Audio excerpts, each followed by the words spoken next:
votre journal estival, voici les titres.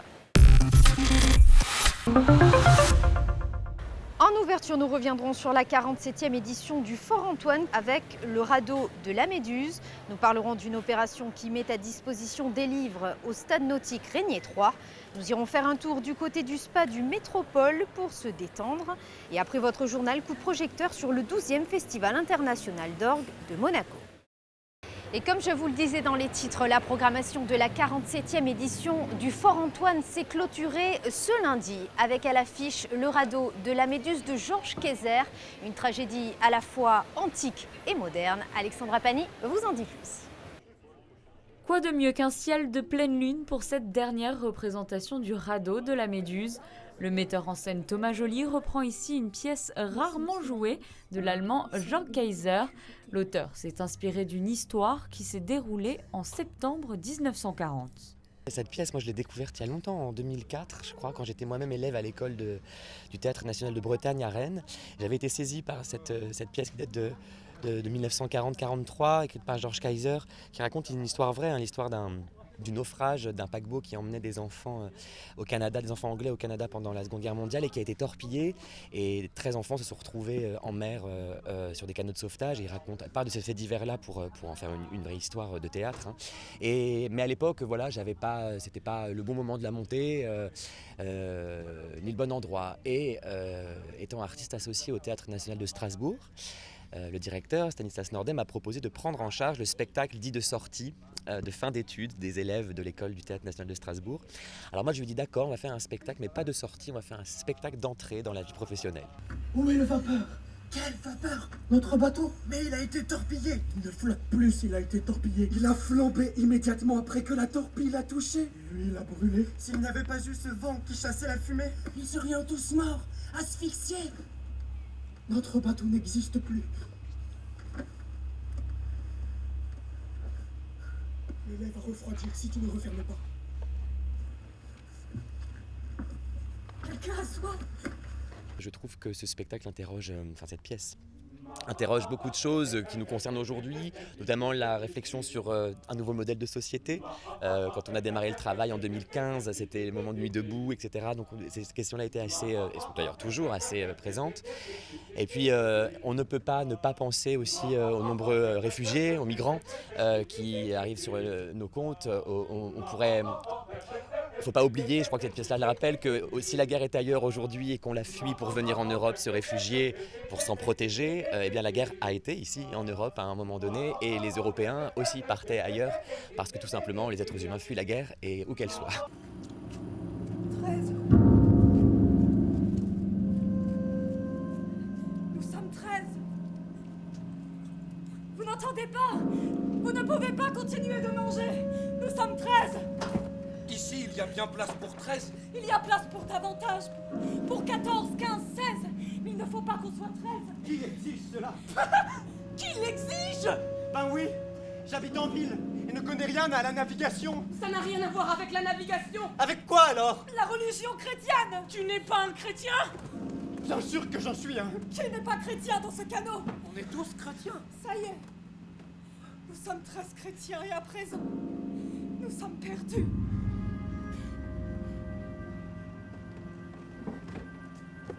Ce n'est pas encore dit. Comment pas dit? Que toujours 13. 13 chrétiens, pas 13 païens. Ça ne vaut pas pour les païens. Les païens ne sont pas comme nous, ce ne sont que des païens. Mais je parle des chrétiens, des païens, je ne sais rien. Et qu'est-ce que tu sais des chrétiens?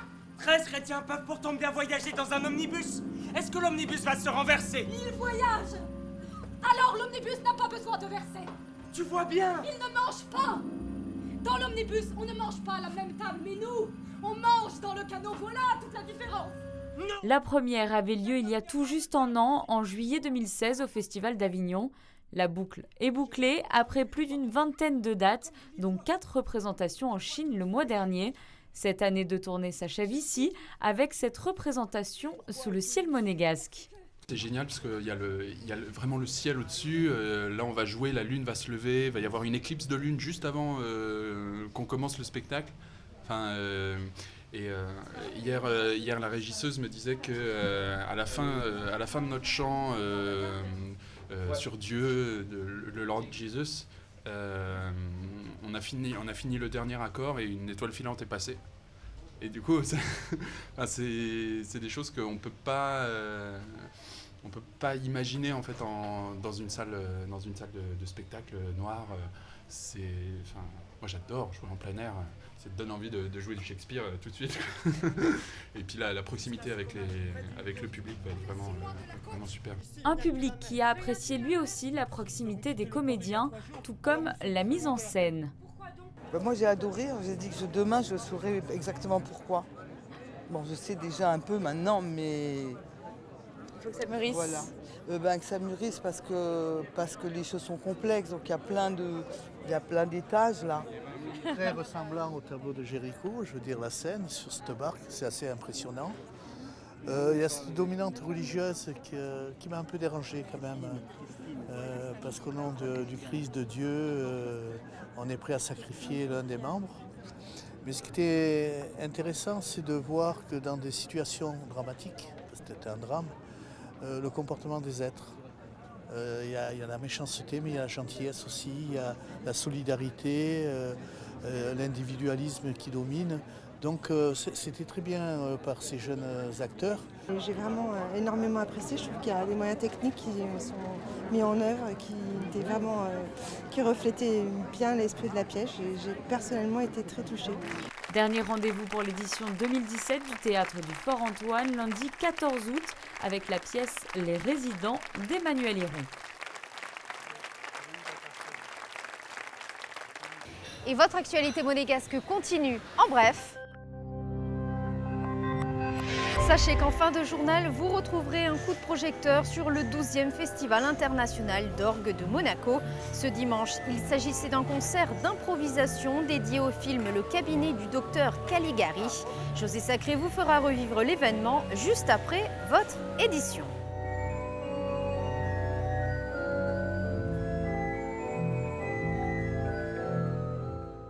Lire les pieds dans l'eau, c'est possible. Cette année encore, la mairie s'associe à la médiathèque afin de mettre à disposition gratuitement des livres et des magazines. Une opération qui connaît un franc succès auprès des baigneurs. Un reportage de Dominique Poulain. Qui dit été, dit piscine. Qui dit piscine, dit bronzage. Et depuis 3 ans, lecture aussi. Cette année encore, la mairie de Monaco a décidé de renouveler son opération Bibliothèque à la piscine. Opération qui consiste à mettre à disposition des baigneurs du centre nautique Régnier 3 des livres. Je crois que depuis 3 ans, ça fonctionne très bien. Ça permet peut-être à des personnes qui n'auraient peut-être pas acheté tel ou tel roman d'en profiter. Et puis eux-mêmes, je crois, en font profiter leurs amis, leur famille. Et comme tous les étés, donc, la médiathèque quitte ses murs, sort ses livres de ses rayonnages et s'installe à la piscine.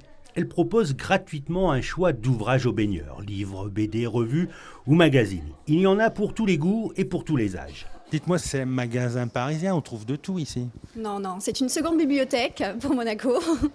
En effet, la médiathèque, en collaboration avec le Stade Nautique, met à disposition des clients de la piscine des romans, essentiellement des romans policiers, mais également de la littérature française et également étrangère, parce que nous avons également une sélection de romans en anglais.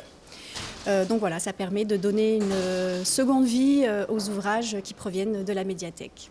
Car le temps des vacances est un moment privilégié pour s'adonner à la lecture. Bonjour madame, excusez-moi de vous déranger. C'est quoi le plaisir de lire à la piscine ?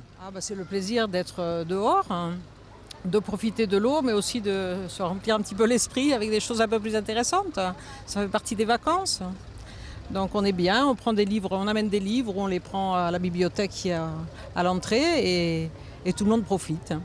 C'est très agréable, profiter du soleil, de la mer et en même temps se cultiver un petit peu, si je puis dire. D'abord, j'adore lire, mais alors à la piscine, c'est un luxe inouï parce qu'on est extrêmement détendu. Et depuis peu, ils ont mis, moi ça fait 30 ans que je connais cette piscine, et ils ont mis la médiathèque, c'est extraordinaire. C'est très généreux, je trouve, comme initiative, voilà, donc c'est super. Lire au bord de l'eau, c'est aussi une façon de promouvoir le livre et la lecture. Et peut-être de transmettre aux plus jeunes le plaisir de lire. Et après la lecture, pourquoi ne pas s'offrir un autre moment de détente, surtout en cette période de vacances? Plusieurs établissements proposent des séances spa. Sandrine Nègre s'est rendue du côté de l'hôtel Métropole pour en savoir plus. Parfait, madame. Donc, avec vos réponses, on a sélectionné 3 fragrances de l'atelier de Givenchy. Donc, je vais vous faire découvrir. La première, donc, c'est rose ardente, avec de la rose, ce qu'on appelle black. Donc, assez fruitée. Aujourd'hui, la détente ne saurait se passer de la technologie. La preuve ici, cet établissement invite le client à choisir ce que les anglo-saxons appellent un mood board sur une tablette en fonction, vous l'aurez compris, de son humeur et de ses sentiments du moment. La couleur correspond aussi à une odeur, un parfum qui le suivront tout au long de cette expérience. Le choix de la note olfactive se fait dans le lounge qui se trouve juste à côté. Et en général, le client se change, il profite de l'eau florale que nous lui proposons. Et ensuite, il pourra choisir donc la note olfactive avant ou après la heat experience, c'est-à-dire le hammam, sauna ou caldarium à son choix.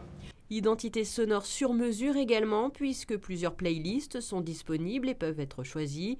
L'innovation est tout aussi importante dans la salle de cabine et sur la table de massage avec la cryothérapie, une tendance très fraîche. On utilise la cryothérapie déjà dans beaucoup de soins thérapeutiques à l'extérieur, dans des centres sportifs.